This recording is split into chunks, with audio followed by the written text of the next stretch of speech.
जो 2019 में बहाली की प्रक्रिया निकाली गई उसमें नोटिफिकेशन के साथ छेड़छाड़ हुआ। शिक्षा विभाग में बैठे लोगों के पास पैसा नहीं पहुंचता है, वो पारदर्शी तरीके से बहाली नहीं करना चाहते हैं। शिक्षा विभाग के अपर मुख्य सचिव को यह बात क्यों नहीं सूझती कि स्टेट 19 का मामला जो कि परीक्षा के बाद रिजल्ट प्रकाशित करते हुए कॉलम 2 और कॉलम 12 की प्रक्रिया को नज़रअंदाज करते हुए बदला गया है। विज्ञापन से छेड़छाड़ करके उसमें बदलाव करके कुछ लोगों को टेबल के अंदर से घुसाना चाहती है। स्टेट 19 के जो मार्क्स हैं उस मार्क्स के आधार पर बहाली की प्रक्रिया में तेजी लानी चाहिए। नमस्कार, मैं युवराज, आप देख रहे हैं डेमोक्रेटिक लाइव।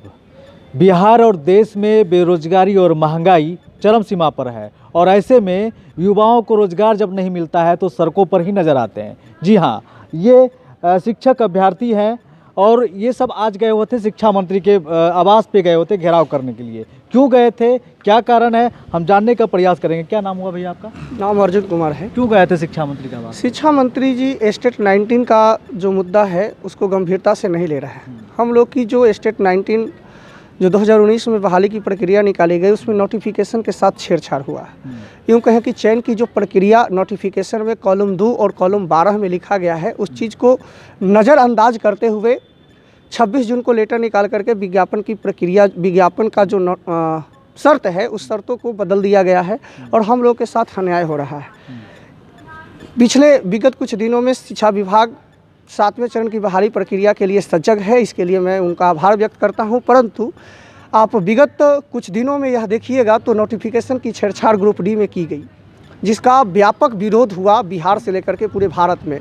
तो उसी तरह से हम लोग की स्टेट 19 है, वो तो एग्ज़ाम से पहले हुआ जिसके कारण इतना विरोध हुआ और केंद्र में मंत्री रहे अश्विनी जी ने कहा यह बात कि नोटिफिकेशन से छेड़छाड़ संभव नहीं है। परंतु बिहार के नेताओं को और शिक्षा विभाग के अपर मुख्य सचिव को यह बात क्यों नहीं सूझती कि स्टेट 19 का मामला जो कि परीक्षा के बाद रिजल्ट प्रकाशित करते हुए कॉलम 2 और कॉलम 12 की प्रक्रिया को नज़रअंदाज करते हुए बदला गया है, तो नोटिफिकेशन के साथ छेड़छाड़ संभव नहीं है। जब केंद्र की मंत्री को यह समझ में आती है तो हमारे बिहार सरकार में बैठे उच्च पद पे जो आसीन है शिक्षा विभाग के अपर मुख्य सचिव श्री संजय कुमार को उनको क्यों नहीं नजर आता?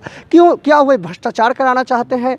यही दूसरी तरफ कल शिक्षा विभाग की बैठक थी मुख्यमंत्री के साथ। एक तरफ क्वालिटी टीचर की बात करते हैं और दूसरी तरफ जहां 37,000 वैकेंसी है उसमें मात्र 30,000 समथिंग स्टूडेंट जब पास किए हैं तो वहाँ पर हम लोग मेरिट में जब आए हैं, मेरिट का प्रोसेस लग गया है, तो हम लोग के साथ अन्याय क्यों हो रहा है?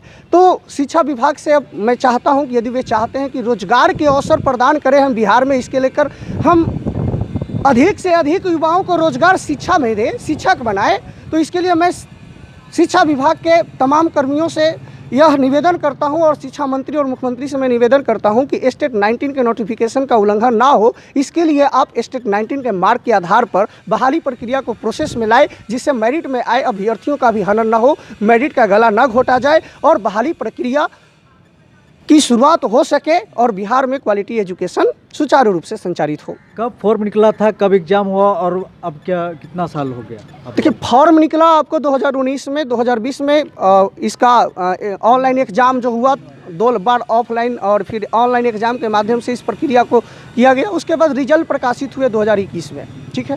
और इस प्रकार से 26 जून को 2021 को एक लेटर निकाल करके हम लोग के साथ अन्याय किया गया।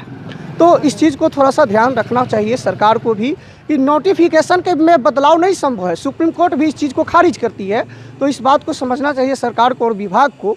और स्टेट 19 के जो मार्क्स हैं उस मार्क्स के आधार पर बहाली की प्रक्रिया में तेजी लानी चाहिए। तो देख सकते हैं साफ तौर से छात्रों में नाराज़गी है सरकार को लेकर। जिस तरीके से सरकार, राज्य हो या फिर देश हो, सभी जगह बेरोजगारी और महंगाई को लेकर देश झेल रहा है। और ऐसे में 2019 में फॉर्म निकला था, ऑनलाइन एग्ज़ाम हुआ था और उसके बाद अभी तक रिजल्ट क्लियर नहीं हो पाया कि इन लोगों को रखा जाएगा या नहीं रखा जाएगा। हालांकि इन लोगों को सेलेक्ट कर लिया गया है, हम लोग मेरिट लिस्ट में आ चुके हैं, लेकिन सरकार ने अंतिम समय में हमारे विज्ञापन से छेड़छाड़ करके उसमें बदलाव करके कुछ लोगों को टेबल के अंदर से घुसाना चाहती है।